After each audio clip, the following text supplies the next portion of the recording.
Sorry for the pause in the video. I had to leave for just a second because our phone rang and my mother needed some information from me. So, okay, I'm back now. The next thing I'm going to tell you is like I was saying, I'm getting a group together of special needs people and their families for my Disneyland special needs travel group. Because many people who are special needs, like I've said in other videos, may not think that they can travel to Disneyland and other theme parks because of some limitations that they may need to conquer or have. But that's not really true anymore. Disneyland is a very manageable theme park for the most part. Yes, you will need to know some, basic tips and everything, and make sure that you always are very careful, getting on and off the rides. Watch where you step, like on curbs and going in and out of restaurants. But otherwise, it's not really that hard for too many people. So my group is going to focus on having fun, going to Disneyland and or California Adventure, whichever one works out the best. The other thing is I do stay at the Best Western, Park Place Inn, and Mini Suites. So if there are rooms available and you want to stay overnight when you get into the group, that's okay too. I go through hotels.com and I really like it because then after 10 stays, you get a free night for the value of your stamps that you'll collect, that you get. I'm almost on to my 6th or 7th stamp. So I'm getting close. Okay. So like I said, so if you would like to join the group, it is free to join us, but your admission and your theme park reservation are to be done by you. The reservations open up to 60 days in advance. So please keep watching your calendar. Then one thing that I will say too, July 4th, because of it being summer and everything, please, if you come, do not forget your sunscreen, maybe a hat, maybe, a light jacket with a hood in case it does start doing sometimes we get summer humid rain that could get really nasty, so you could get wet. Another thing to be careful about is really to watch out for potential weather like lightning too, because this is Southern California, so the weather is very unpredictable sometimes.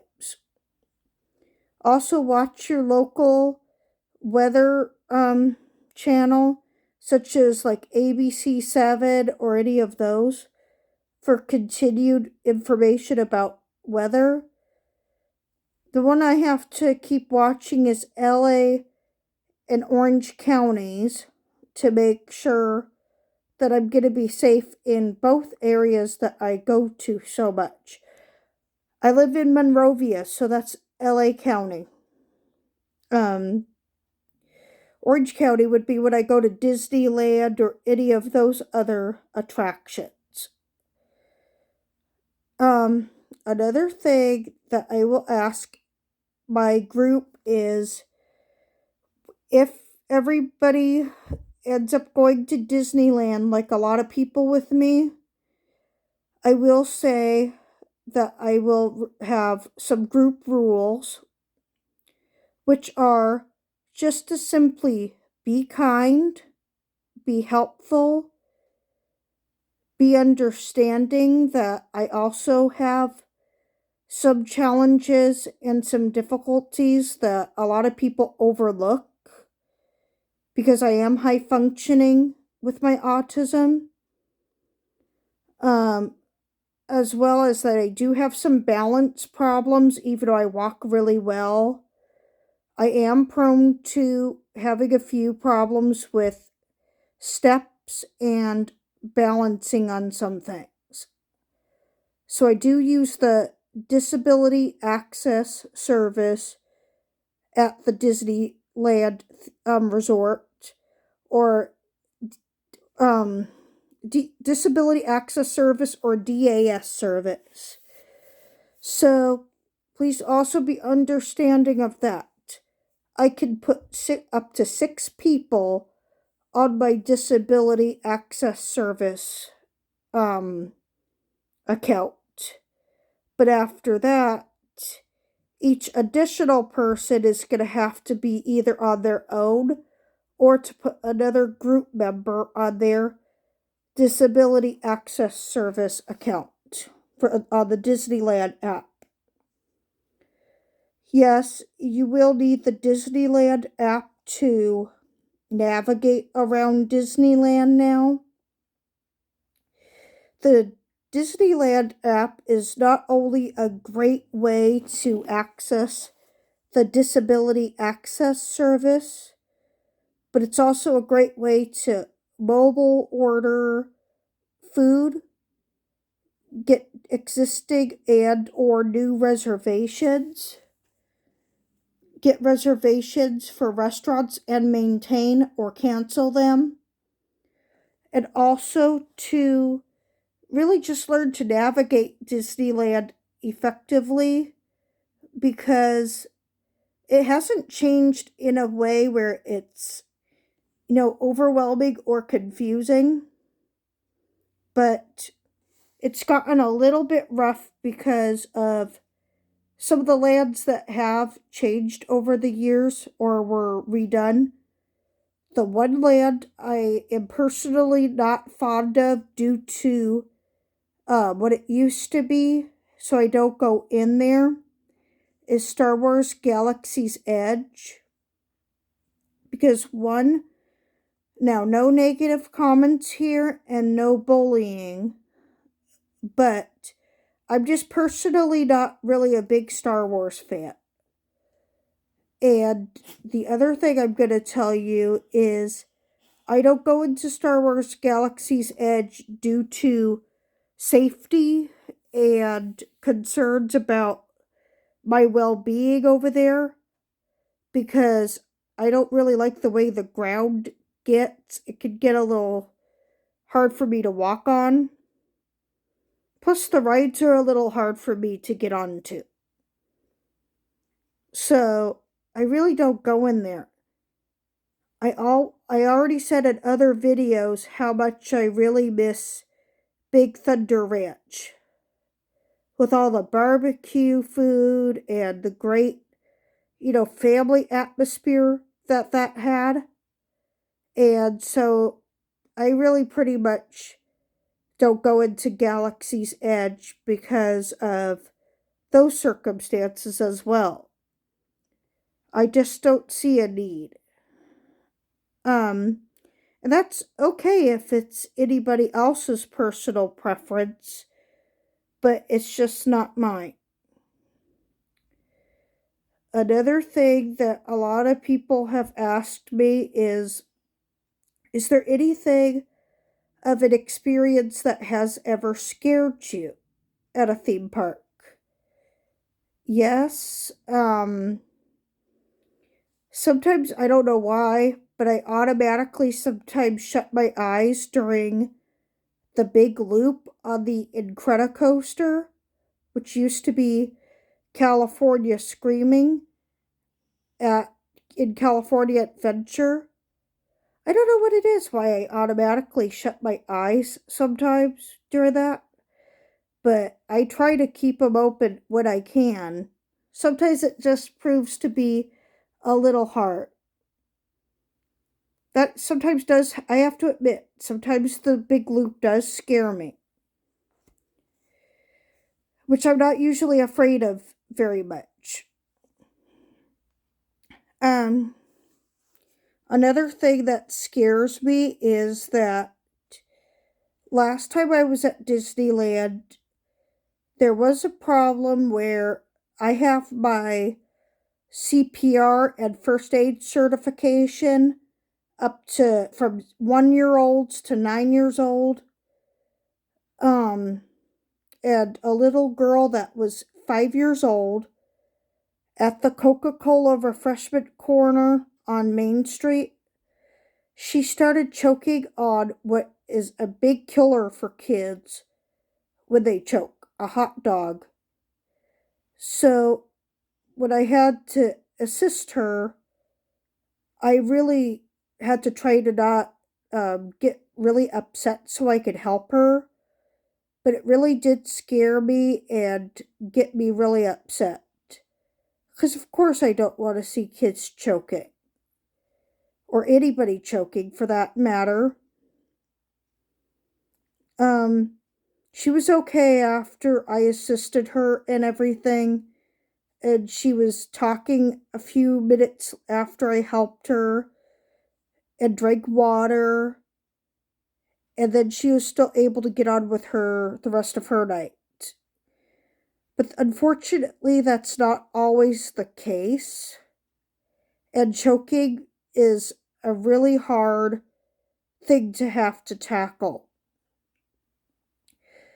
So, unfortunately, if I do have adults around me, which I probably will mostly have that age group, I cannot assist adults with CPR or first aid unless it's just putting on a Band-Aid or, that kind of stuff. Typical, first aid. But anything major, I'm not allowed to do that on adults. So, the next topic I will tell you is if you do join our Disneyland Special Needs Travel Group on July 4th, we will meet on Main Street, USA, near the entrance to the Disneyland Railroad on Main Street. The Disneyland Railroad station on Main Street is the only station that does not have ramp access up or down. It has stairs. So you please be aware of that. And I know it gets a little bit tricky for people with special needs to tackle a lot of stairs.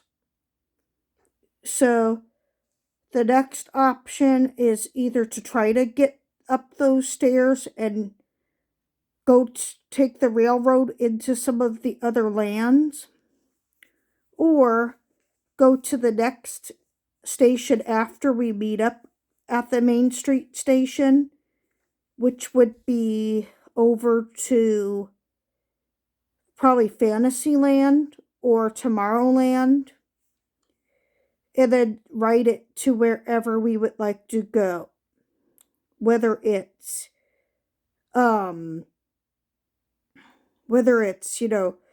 going into Fantasyland or New Orleans Square or any of that. Just a reminder, sorry about that.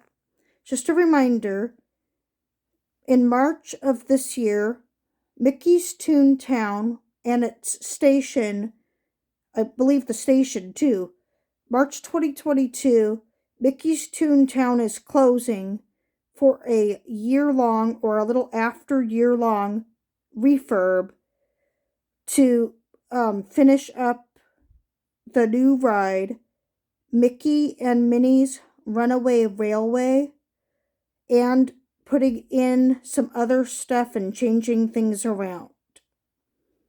So, On the July 4th trip, we will not be able to go into Mickey's Toontown. So just to be aware of that. I'm kind of, I have a few feelings about this. One, I'm excited about Mickey and Minnie's Runaway Railway coming in. But two, I have to say I'm a little sad that they're going to probably make Toontown look a lot different than it has been, because it hasn't changed too much over the years. And I just kind of like the nostalgic feel that Toontown has. A lot of Disney stuff is changing very drastically. And personally, I'm a classic Disney lover, and I'm not always too fond of the new stuff that's happening. I mean, I'm a 90s kid, so I'm very used to the nostalgic Disney feels, the old movies.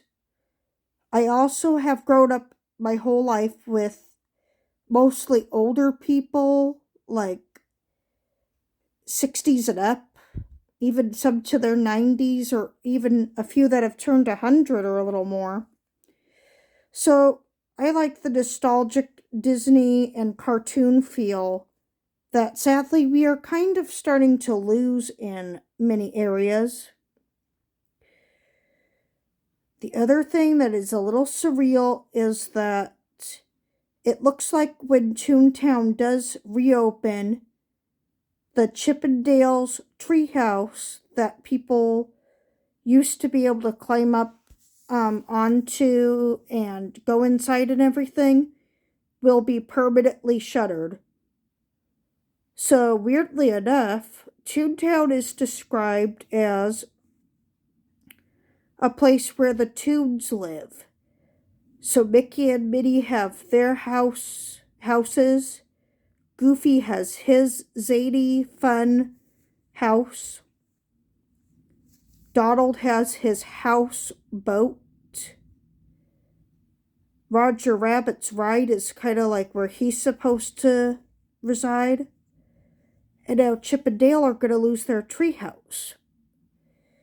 So, not too sure what I think about that, because Chip and Dale are still, important characters in the Disney realm, but I'm not sure why they're doing that.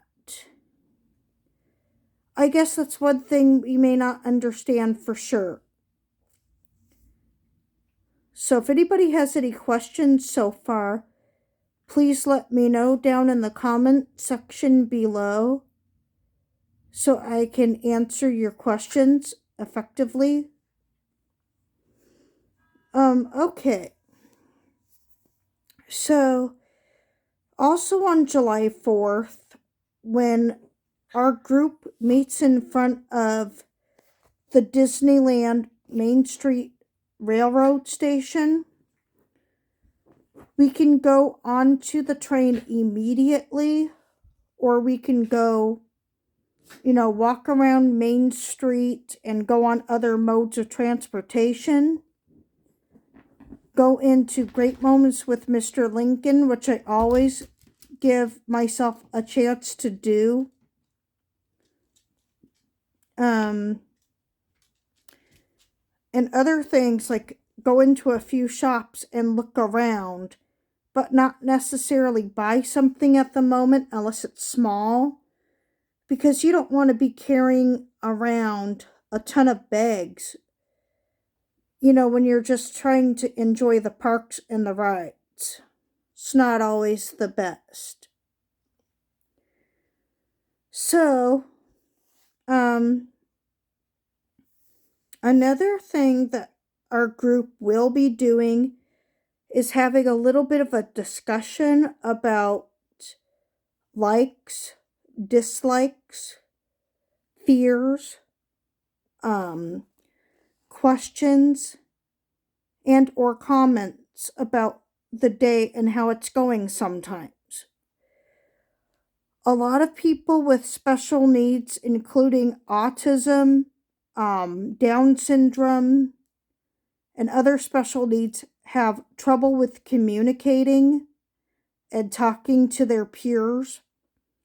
It's okay to be, a little nervous to talk to your peers and everything, or have some form of some communication problems. I used to be like that too, but the main focus is going to be that it's okay and there is no discrimination or bullying in our group allowed. There is no teasing. There's no, saying to this person that, why aren't you talking? You're dumb or whatever like that. That's not going to be allowed. And another thing that I think is really sad is that a lot of people don't know that a lot of people with special needs also may struggle in other ways, such as financially, they may not understand how to count out, if they have cash and coins, they may have trouble counting out their money effectively and making sure they have enough for a purchase. This still happens to me too. Sometimes tax is a huge factor in that. Sometimes you'll think you'll have enough cash out and you won't because of the tax. Sales tax is high in California and it can bite you in the butt if you're not careful. So I will be there guiding the way as much as possible for people who cannot effectively make a purchase without help. So hang on a second, I have to pause again. Sorry about that. Our dog Ellie, who is 2 years old, she could be kind of bratty. She wanted to go outside, so that's why I got up for a second. Anyway, so back with no further interruptions, hopefully. The other problem that a lot of my guests with special needs may encounter is sensory overloads, fear of a ride or an attraction because of the sounds and or characters. Or another thing that is so common is going into a store and feeling overwhelmed about lines, having money, the feel of a product might throw somebody off because they don't like the way a clothing item feels. A variety of factors are going to go into how somebody feels anywhere, even a theme park. So I will be there along the way to help my group members and my new friends, navigate all of these problems. The one issue that is going to be a huge challenge for me to help others with is with the needs of, if there is starting to be a lot of arguing and fighting and stuff like that. I can help minimally, but I cannot do, a lot to where I draw a lot of attention from the cast members back to myself by saying break it up, because I don't want the cast members think I was any part of somebody's, disagreement or something, because then I could get in trouble too. And I don't want that. Please, if you join our group for our trips and everything, there is a no fighting rule. There is no grabbing of somebody or pulling them to the ground or down into your face. No kicking, no, stomping on somebody's foot. Anything intentional that's going to cause the theme park to want to kick us out is not allowed. There are problems in Disneyland that I see guests getting in trouble and getting told they have to leave. And quite frankly, it is embarrassing to see people getting into so much trouble. And in a family place like Disneyland, the Disneyland Resort has a very strict policy also regarding cussing or vulgar or bad language, whichever words you use and term.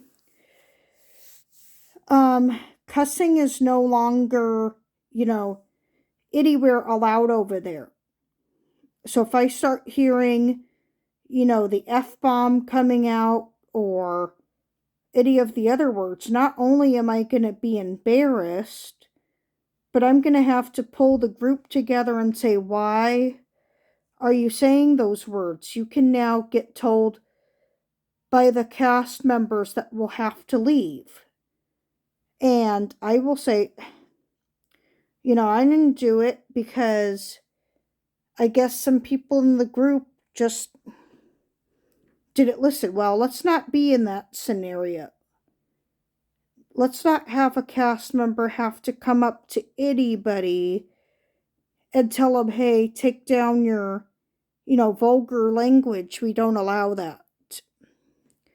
Yes, there are a ton of children, all ages, the elderly, everybody.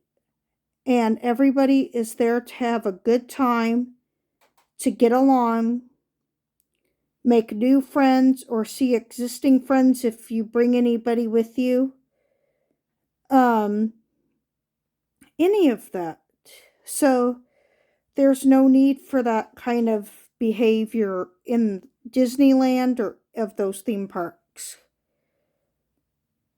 Another thing to encounter by Disneyland and everything is when we're outside of the theme park, when it's time to leave, if you are staying at the Best Western or any of the hotels next to, the little crosswalk right there. Also, the Tropicana is another one you could stay at that would be close to the crosswalk, or even the Camelot Inn on the other side.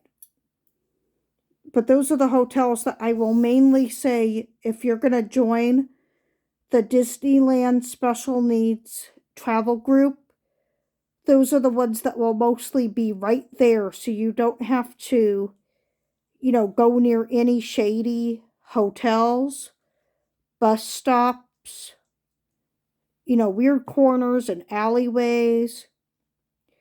Unfortunately, like almost everywhere now, we are in the part of California that handles a lot of, sadly, we don't live a sheltered life here. There's drug addicts. There's problems with homeless situations. There's problems with soliciting.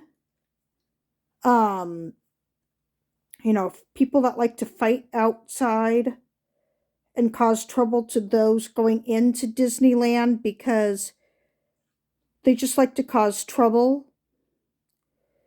And there's also, unfortunately, panhandling and sellers that are not authorized to sell outside or inside of Disneyland, trying to get people's money. Don't give in to any of that, because if somebody tries to sell you something out there, most of the time they're cheap little plastic flying toys that could go down and hit somebody in the head if you're not careful. Or, little frisbees that get really annoying depending on, who has it and everything. Last time, one of the cheap little plastic flying toys scared me and a lot of other people going back to the Best Western, including my friend Alicia, who hasn't been to Disneyland in a long time previously. And I told her, we saw this flying toy coming out of the park. Like, what in the world is that? It is this toy that was moving around in a circle and lighting up, flying around. It really distracted me because I was going to get ready to take the crosswalk back over to the Best Western Hotel so my parents could pick us up there instead of having to go into a parking structure or something near Disneyland. So, unfortunately, I cannot condone, some of the behavior that is being done around the outside of Disneyland. People think you live very sheltered around Disneyland and its surrounding area. No, pretty much when you leave the parks, your seclusion from the real world is over. You're back into reality, and sometimes reality is not what you really want it to be. It's, back to the world of you need to be aware of your safety at all times. Sadly, Los Angeles and Orange County is also very prone to people getting offered things that are tempting, such as cigarettes, drugs, and other things that are just really not desirable to everybody. And I have, told everybody I will never smoke. I will never drink. I will not give in to what the, drug and smoking culture is in California and the world, because I have been known to be really angry at, how my life first really started was that even though I never knew my birth mother, when I was born, like I said in my adoption story on another video, when I was born, well, before I was born, really, my birth mom did drugs all 9 months of her pregnancy with me. She did meth and really who knows what else. She could have killed me, but I made it through. But after I was adopted and everything, down the road I faced a lot of difficulties with my motor skills, sometimes my speech. My health is kind of, I'm better healthy now that I've lost weight and everything, but I still have allergies. Like I said, I have a bowel disorder called irritable bowel syndrome. It will cause my stomach to get very upset if I eat the wrong or too much of something, of food. I also am lactose intolerant, so when I eat dairy, I take some pills before I have dairy so I can process the lactase enzyme in milk. Excuse me, by the way. That happens too. I have something called GERD. If anybody knows what that is, it's gastric, I think it's gastric esophageal reflux disease. It's not really anything like a disease that's gonna, kill you or anything. But it does cause sometimes like uncontrollable gas and or belching. So if I ever do it on a video, I'm really sorry, but sometimes it's kind of hard to control. Anyway, so for the July 4th Disneyland trip as well, I will be getting to Disneyland by going from, I live in Monrovia, which is near Pasadena, DeWarty, and all that area, and Arcadia, of course. I will be taking the Gold Line from the Monrovia station to Los Angeles Union Station. Once at Union Station, I will be getting on Amtrak, Pacific Surfliner, train number 564, I think it is. And then I will be going to Anaheim. So 3 total stops on Amtrak, lasting up to 38 minutes. Potentially, there are some times where some delays will happen, but I really doubt it.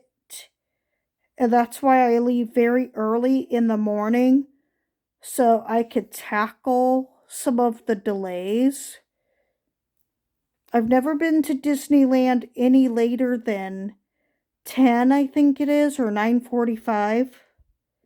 So I will be getting there to Anaheim by, I think it is 8:55. So the problem, well, it might be a little earlier than that.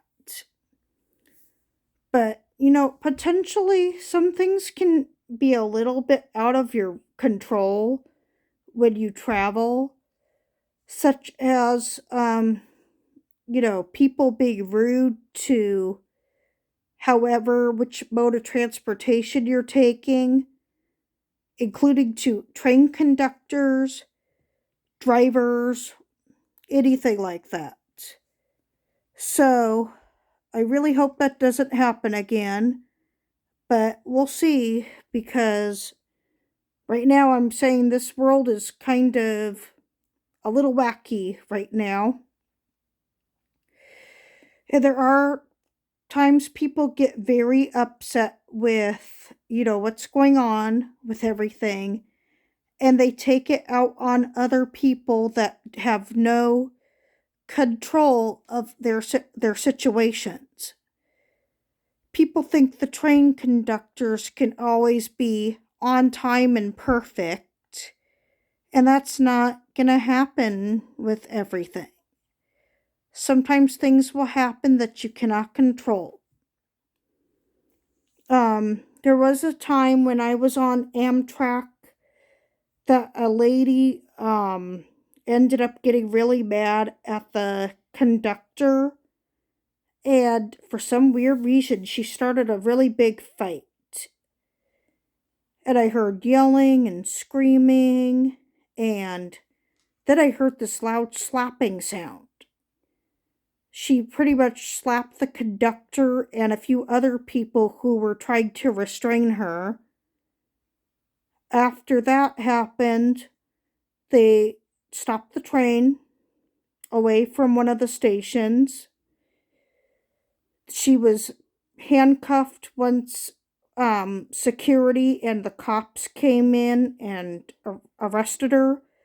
But before they could do anything, she also spat on the police officer and the conductor, which is not okay now, especially in this time of the pandemic. So then they put a spit guard over her, and she started really getting violent. So, unfortunately, I was delayed by more than probably 20 minutes. Lucky it stopped at that point, too. So, if you see a situation don't just sit there and take it, but tell the right people, like another, staff member, a conductor, or somebody that might be older than you, that you're like a little afraid of a situation that's happening, and see if somebody can help you feel more comfortable during your journey if something wasn't to go right. I would have to say I was pretty scared. I've seen situations go out of hand before, but that one was definitely pretty frightening to see somebody, getting arrested being a bit of a lunatic. And unfortunately, I could tell the staff on Amtrak handled it great, like fantastic, but I could tell they were stressed out and tired and were not, wanting to handle that kind of situation. Nobody wants to be in that mess. So, one of the last things I'm going to cover is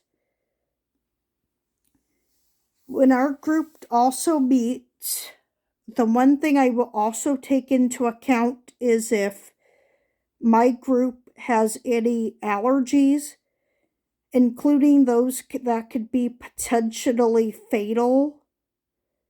If anybody has something they use like an EpiPen or any of those things, so I can be aware that somebody could possibly go into anaphylactic shock or any of those things if something goes wrong. And also so we can tell staff around us if we need their help.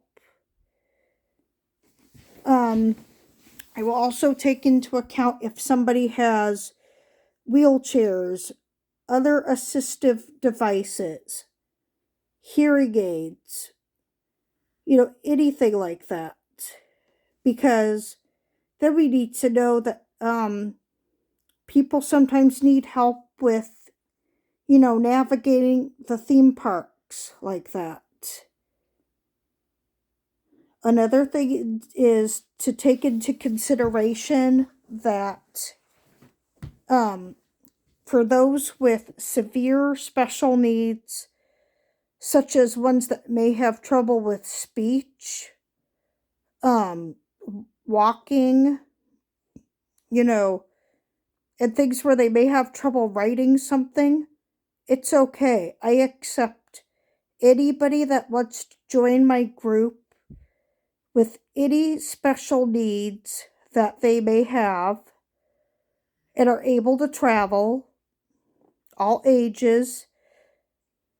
And another thing that is to tell your families that anything I can do to make going into this group, worthwhile for you and be really helpful with everything, I would love to make your experience coming into the Disneylanders with Special Needs travel group worth it.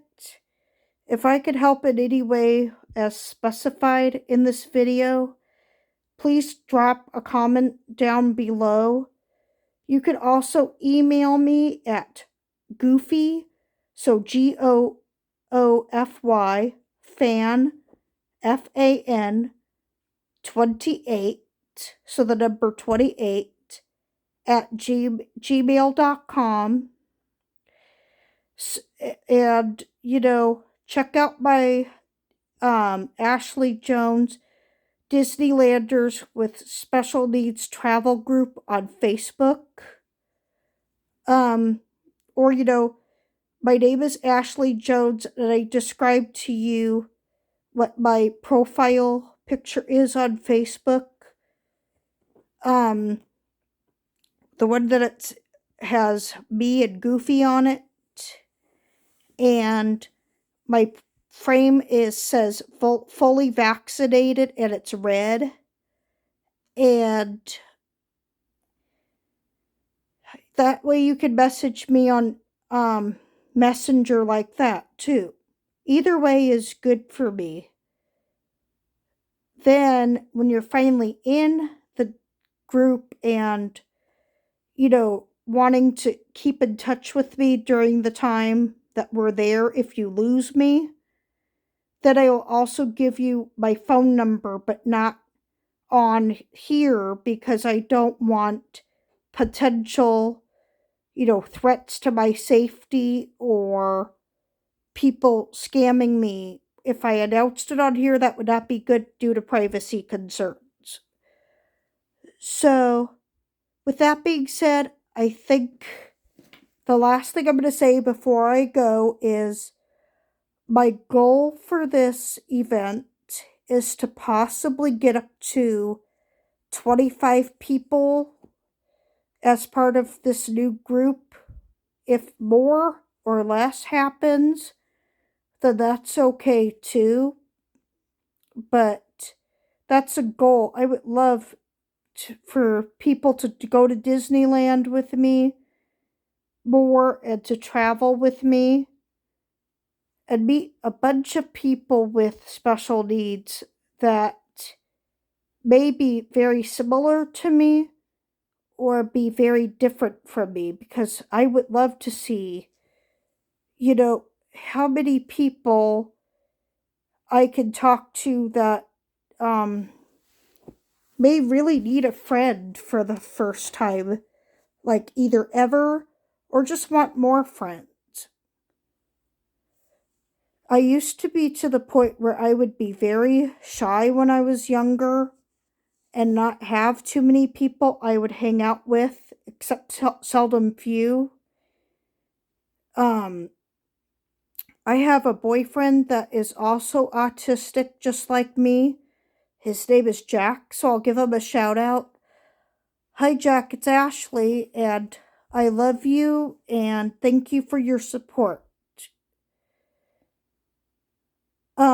So, it's hard to imagine if you have any special needs and concerns. You don't need to feel overwhelmed around me because I've also taken care of a lot of kids and adults with special needs that have had some pretty challenging difficulties. And on February 7th, I'll just be going for 2 days. I will have a young lady with me she's not only got high functioning autism, she has cystic fibrosis. Cystic fibrosis mainly affects the lungs, but it can affect more organs in the body. And both parents of that child have to be the carrier of the gene that causes cystic fibrosis, and it is a fatal disease, unfortunately. But the life expectancy has now risen up again, and I am thrilled to say that I am so thankful for the doctors and research that has been going into cystic fibrosis care. And I can't wait to see down the road if people with cystic fibrosis can live 45 to 60 years old, maybe, in the future.